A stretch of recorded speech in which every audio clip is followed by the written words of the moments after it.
Hello and welcome to Zero Camp's Warmachine Mark IV Army Spotlight and Overview series. Today, we will be looking at the Cygnar Storm Legion. Storm Legion are the closest thing to a good guy that the Iron Kingdom has, and we can argue that point all day. The Storm Legion have left the power of coal behind and now fuel their conquest with sweet bottled lightning. And sometimes they unbottle it and let the lightning fly across the field. Storm Legion can adapt to your playstyle. Depending on the caster you want to play, they can equally take a full jack list, a full infantry list, or anywhere between. They're a balanced army that can play well with ranged and melee. Across the board, they have a good stat lines and few weaknesses, but will need to utilize good play in their spell rack to take them from good to great. Let's start this off by looking at the three starting casters from Storm Legion, starting with Captain Athena. Athena is a jack caster that is great at using her defensive formation ability to set a jack brick for weathering your opponent's alpha strike. By using her feat, she can reduce their attack and damage rolls while improving your own attacks. Polarity Field means she can go deeper into the board than you would with another caster and stay safe. Next, let's turn to Captain Madison Calder. Calder is going to extend the threat of your warjacks way beyond what they can normally do, and she's looking to get in a solid alpha strike to start the fight. She has one of the best stat lines for a caster and will want to take advantage of that. Under her feat turn, she has an incredible defense of 18 and gives riposte to her battle group. Rhythm of War is a great spell to go deeper into your opponent, get better board positioning, or to retreat. Not that you would ever do that, of course. Lastly, we'll look at Major Anson Wolf. Wolf will tend to run a balanced or infantry-heavy list. He can stack Positive Charge and Electrify from the rack to make some of the hardest hitting jacks in the game. Wolf has the ability to extend threats with lightning tendrils and will want to play a game of reacting to your opponent. His feat allows you to take a round of hits and repeatedly interrupt your opponent's turn to get free movement and attacks. These are great for moving into or out of threats or to extend your own reach and contest more of the board. He also has access to one of the best battle group spells, Energizer, which allows you to play more cagey and to extend your threats. Now we can turn to one of the highlights of Mark IV Warmachine that sets it apart from previous versions, the included spell rack for each of the armies. Each of the casters gets to take 2 to 3 additional spells off of the list, so it's worth a second to look at what it does for us.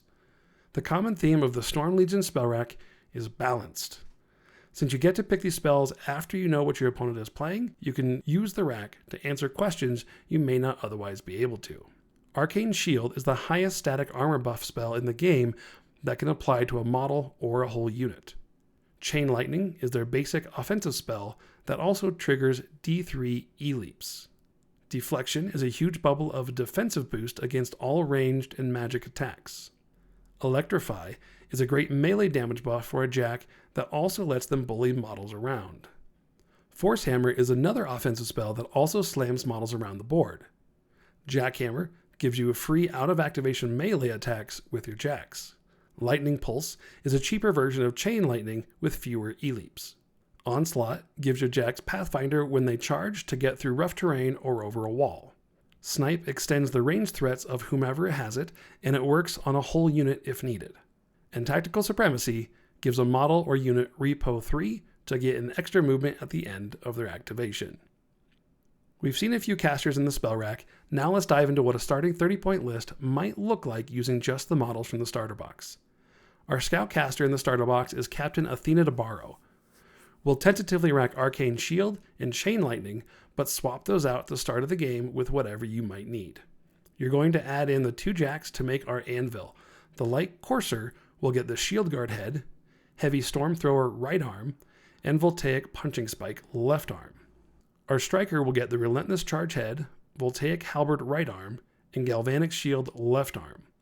We'll add in the Legionnaire Officer solo for some added threat, and to buff our last unit, the Stormblade Legionnaires, with the attached Legionnaire Standard Bearer. For our command cards, we'll take Careful Reconnaissance for added Pathfinder, High Alert to protect us from the ranged game, Old Faithful to keep a jack going, Power Swell for the extra focus, and True Inspiration to give our Legionnaires more survivability.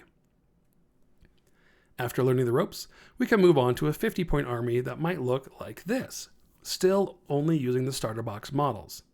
We've got Captain Athena to borrow again, and still racking Arcane Shield and Chain Lightning, but again, swap those out as needed. Slight changes to the jacks here. The Courser gets the Shield Guard Head, Voltaic Spear, and Voltaic Punching Spike. Our Striker gets the Relentless Charge Head, Voltaic Halberd, and Galvanic Shield. For the rest of the list, we're almost just using the whole box. The Legionnaire Officers, Arcane Mechanics to support the jacks, Stormblade Legionnaires, Storm Guard Legionnaires with the attached Standard Bearer, and the Tempest Thunderers. Our command cards are Careful Reconnaissance, High Alert, Old Faithful, Power Swell, and True Inspiration. Now that we looked at where we're starting, let's turn to where we're going. When you're ready to start expanding, you've got options depending on where you want to go. If you want to see more of what the army has to offer, start with adding the expansion box. That will get you a second caster with Captain Madison Calder, the Stormthrower Legionnaire unit, the Tempest Assailers unit, the Stormlance Legionnaires, which are a great cavalry unit, and 2 great solos in Lieutenant Sarah Brisbane and the Sharpshooter. If you liked what the starter box had to offer, a second starter box is a good way to double down on all of those models for a little less money. Well, that's it for our intro into the Warmachine Mark IV Army Cygnar Storm Legion. Let us know what you want to see next or your hot takes by leaving us those comments below and hitting those like and subscribe buttons. Until next time.